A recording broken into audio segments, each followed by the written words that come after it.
तिथे उद्धव ठाकरे यांनी 2019च्या राजकीय घडामोडींवरून पुन्हा एकदा भाजपवर हल्लाबोल केला। अमित शहांसोबत झालेल्या बैठकीत अडीच वर्ष मुख्यमंत्रीपदाचा फॉर्म्युला ठरला होता। शब्द भाजपने मोडला, मी शब्द मोडणाऱ्यातला नाही असं ठाकरे म्हणाले।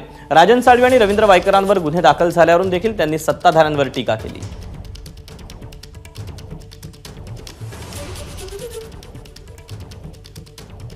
मी तुम्हाला जो एक प्रश्न विचारतोय, जे माझ्यावरती आरोप करतात, का मी गेलो काँग्रेस सोबत, का मी गेलो राष्ट्रवादी सोबत? कारण त्याला भाजपने केलेला वचनभंग हे कारण आहे।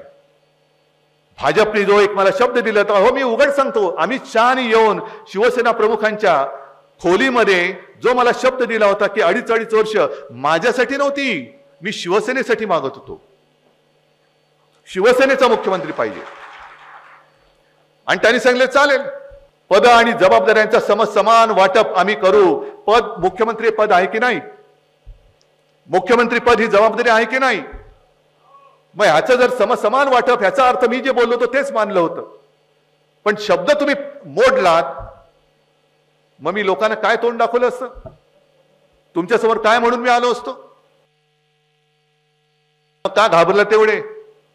का तुम्ही आमच्या सगळ्या आमदार खासदार साध्या शिवसैनिकांवरती गुन्हे दाखल करतायत? ईडी, सीबीआय, इन्कम टॅक्स हे काय तुमचे घरगडी आहेत? आणि त्या घरगड्याला सुद्धा सांगतोय की तुम्ही आता त्यांचे घरगडी असाल, उद्या आमचं सरकार येते, आमचं सरकार येणार, तुम्ही तुमचं काम करा। तुम्ही जर का राजकारणात लुडबुड कराल, तर जेव्हा राजकारण आमच्या ताब्यात येईल तेव्हा तुमचं काय करायचं हे आम्ही आज ठरवून ठेवलेलं आहे। एबीपी माझा, उघडा डोळे बघा नीट।